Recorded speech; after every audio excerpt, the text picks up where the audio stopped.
Hola, ¿cómo están? Bueno, y vamos a cambiar un poco de tema. Eh, Ustedes saben que yo ya estoy jubilado, pero bueno, fui y soy sociólogo, historiador, 40 años en la UBA. Siempre me encantó la historia, desde muy pequeño. ¿Y a qué viene esto? Bueno, viene a que para mí siempre lo he dicho, los documentales históricos de Netflix, ahora le llaman docudrama, son muy buenos, son excelentes, todos los del Imperio Otomano, todos los que tienen sobre Roma, siempre se han caracterizado por convocar a expertos y especialistas de todo el mundo, los mejores de las mejores universidades, y aparte han hecho como si fuera una serie de televisión, es decir, no es el clásico documental donde se ven pavadas o estupideces, o malas interpretaciones, sino que se convoca actores, hay un guión, etcétera. Hace unos días se estrenó el documental sobre Alejandro Magno.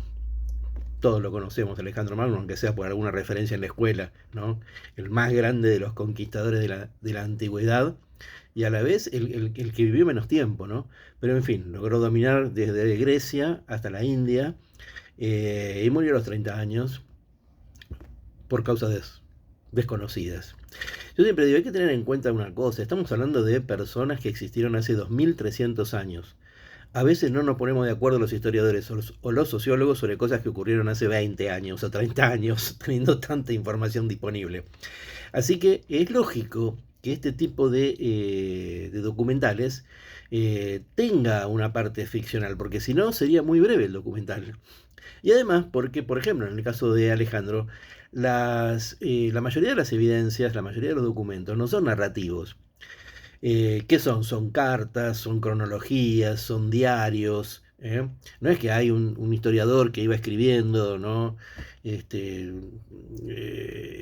la historia como un texto, como un libro, sino que son miles de pedazos, miles de interpretaciones bueno, hay que conjugar, hay que ver, y por eso, aún al día de la fecha, 2300 años después de los hechos ocurridos alrededor de la vida de Alejandro, sabemos que existió, obviamente, ahí está la ciudad de Alejandría, aparte para demostrarlo.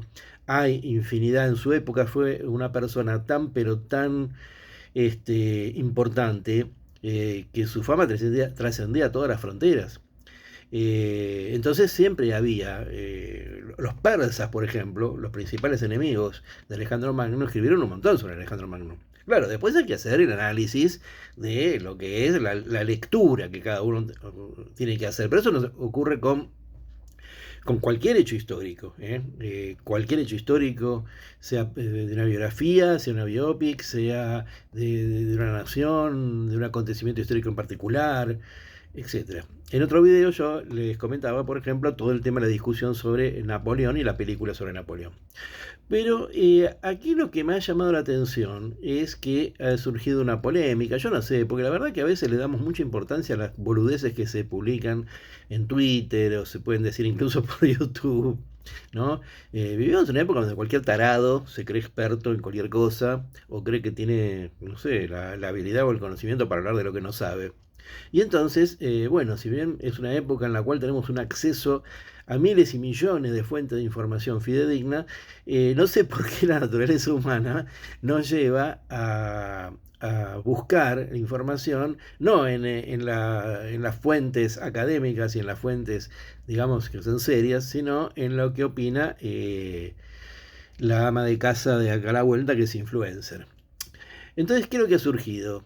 Dicen, bueno, lo muestran a Alejandro como homosexual. Bueno, primero habría que decir cuál es el problema, porque en esa época, digamos, era muy común la homosexualidad masculina. Inclusive, hoy le llamarían no binario, porque tenían relaciones con hombres y tenían relaciones con mujeres.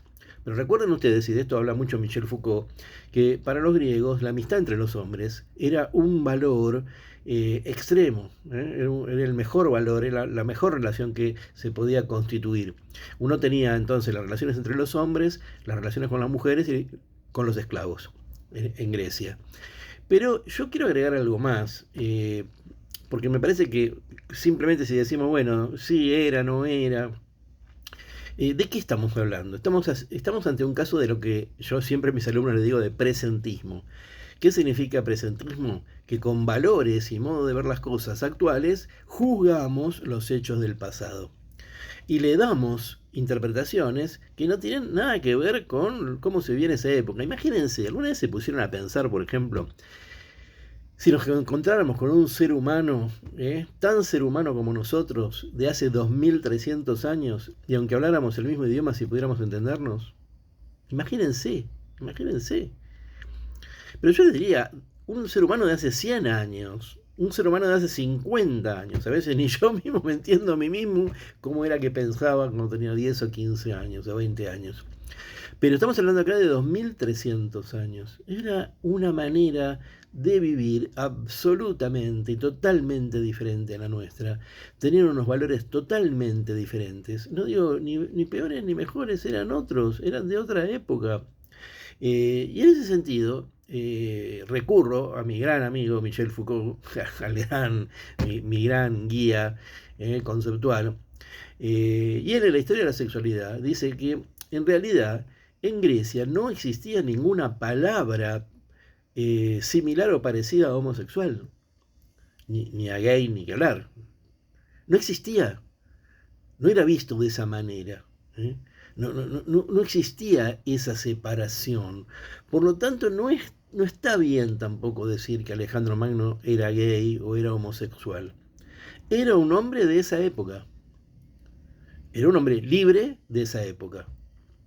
Ahí no importaba si tenía mucho poder o no tenía poco poder. Y lo muestra muy bien el documental, porque sus dos amigos tienen una relación con él, que es una relación que va más allá de, bueno, uno es el líder máximo, los otros son sus subordinados, pero la amistad, las cosas que ocurren entre ellos, la manera en que se tratan, nos habla mucho de eso que entonces planteaba Foucault como la amistad entre los griegos y su teoría acerca de la masculinidad en la Grecia antigua.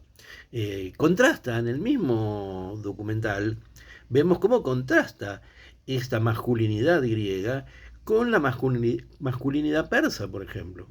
Los persas nos lo muestran totalmente diferentes a los griegos en estas cuestiones, y en casi todas. Partamos de la base que para los macedonios, los griegos, eh,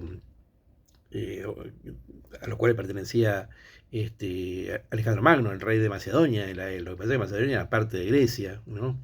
Dominaba Grecia. Recuerden que habían sido invadidos por los persas, los griegos. Entonces tenían una venganza querían hacer, y bueno, y la logran con Alejandro Magno. Pero para Alejandro, Persia es el enemigo público número uno, pero es la civilización. Esto es otra cosa difícil de entender por ahí, ¿no? Es decir, los persas se consideran la gran civilización de esa época.